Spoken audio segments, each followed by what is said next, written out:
राज्यभरातले शेतकरी आजपासून संपावरती गेलेले आहेत। राज्याची उपराजधानी असलेल्या नागपूर जिल्ह्यातील वाकोडी गावात शेतकरी संघटनेच्या नेतृत्वात शेतकऱ्यांनी आता आंदोलन पुकारलंय। या गावात अनेक दुकानं बंद करण्यात आलेली आहेत आणि शेतमाल देखील नागपूरला पाठवण्यापासून थांबवण्यात आलाय। शेतकऱ्यांच्या आंदोलनाला समर्थन देण्यासाठी शिक्षक, कवी हे देखील आता या आंदोलनात सहभागी झाले।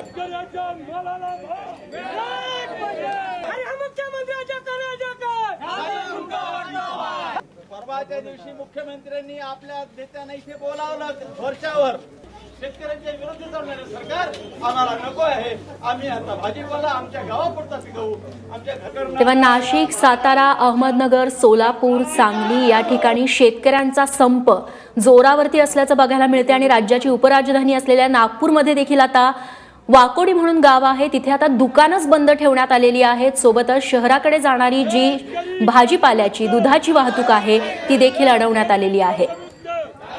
बैलगाडी मोर्चा इथल्या आंदोलकांकडून काढण्यात आलेला आहे। मोठमोठे फलक आहेत मागण्यांचे आणि घोषणाबाजी सुरू आहे।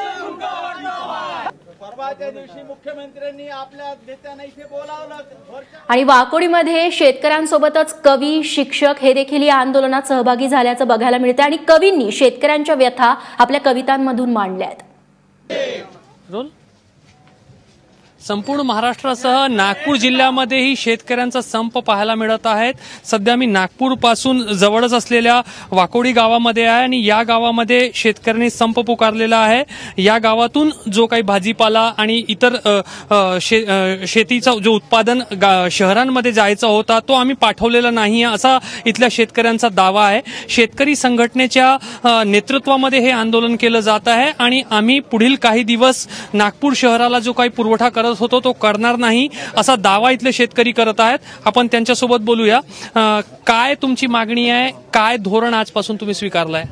आमचं धोरण आता कमीत कमी 7 दिवसापर्यंत ठरलेलं आहे की आम्ही आमच्या गावातला जो भाजीपाला आहे, जसं आता एक मित्रांनी सांगितलं की आम्ही भेंडी पिकवतो, आम्ही टमाटर पिकवतो, हे भाजी जाऊ देणार नाही नागपूरला। दूध नागपूरला जाणार नाही, गावात होणारं दूध गावातल्याच लोकांसाठी। आज जेणेकरून आम्ही आज लोकांना खाऊ घालणारे माणसं आहोत। आता आम्ही फक्त आमच्यापुरतं खायला उपयोगी येईल इतकाच फक्त भाजीपाला आणि अन्नधान्य उगवणार आहोत। आम्ही कॅश क्रॉप करू आणि धान्य देणार नाही, हा आंदोलनाचा भाग आहे। इथे आपल्यासोबत शेतकरी संघटनेचे माजी अध्यक्ष राम नेवले आहेत। रामजी, पुढचा टप्पा कसा राहणार? किती दिवस हा आंदोलन चालवणार? 7 दिवसाचे आंदोलन आहे। आमच्या प्रमुख मागण्या आहेत की संपूर्ण शेतकरी कर्जमुक्त झाला पाहिजे, संपूर्ण शेतकऱ्याच्या शेतीमालाला रास्त भाव मिळाला पाहिजे, शेतकऱ्यांची संपूर्ण वीज बिलातून मुक्ती झाली पाहिजे। या 3 प्रमुख मागण्यासाठी हे आंदोलन आहे।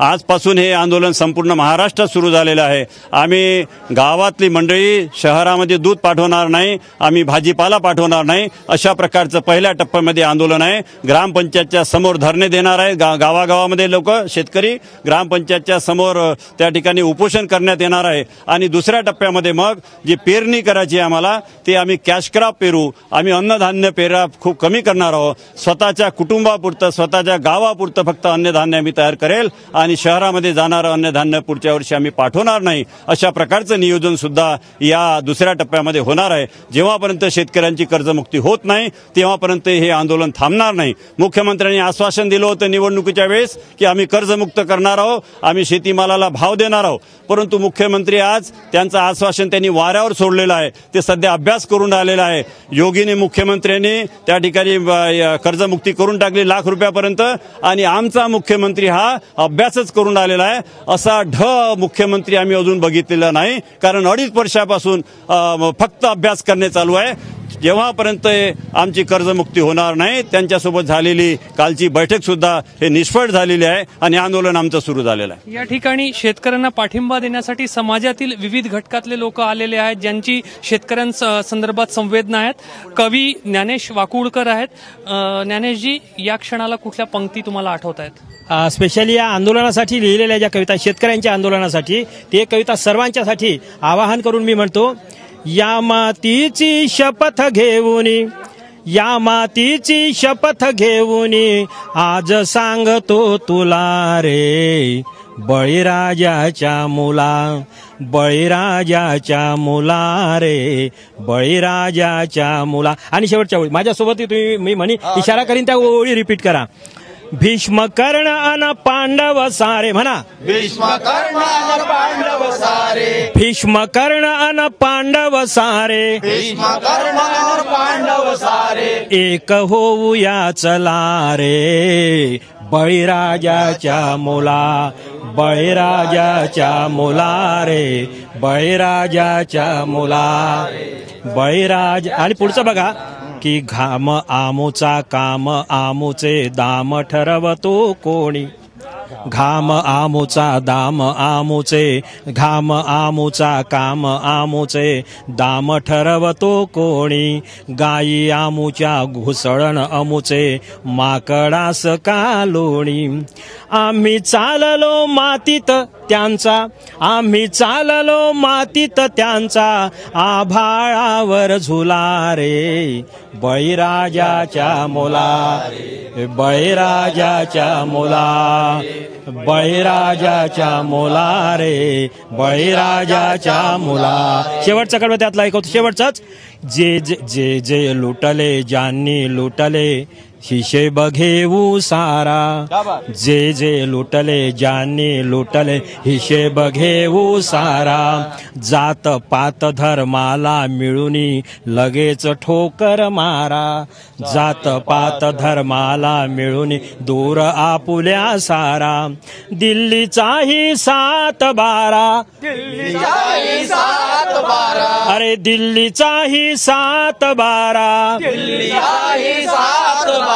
हवा तुला अन मला रे अन मला रे बळीराजाच्या मुला बळीराजाच्या मुला रे बळीराजाच्या मुला. आम्ही सगळ्यांना आवाहन करतो ज्या ज्या क्षेत्रामध्ये जे जे आहेत त्या सर्वांनी एकत्र यावं. ही शेवटची लढाई आहे जीवन मरणाची लढाई आहे. या बळीराजाला ज्याप्रमाणे आधी पाताळामध्ये गाडलं आज जवळपास तीच अवस्था आहे आणि म्हणतो सारा हिशेब क्लिअर करण्यासाठी आमच्या बळीराजानं आमच्या बळीराजाच्या मुलांनी बळीराजाच्या नातवंडांनी जे जे बळीराजाच्या घामावरती त्याच्या कष्टावरती जगत आहेत खेडी आहेत शहर आहेत व्यापारी आहेत प्राध्यापक आहेत शिक्षक आहेत कर्मचारी आहे या सर्वांना आवाहन आहे आमचं की सगळे झेंडे बाजूला ठेवून सगळे एक या बळीराजाच्या बॅनर खाली एक शेतकऱ्यांच्या लढाईसाठी एक या आणि ही लढाई आपण जिंकूया. तोपर्यंत आम्ही थांबणार नाही. पहिला टप्पा 6 तारखेपर्यंतचा.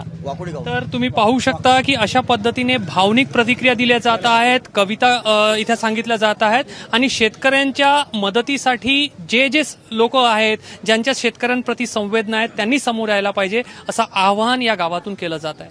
कॅमेरामॅन व्यंकटेश नायडूसह रजत वशिष्ठ एबीपी माझा नागपूर.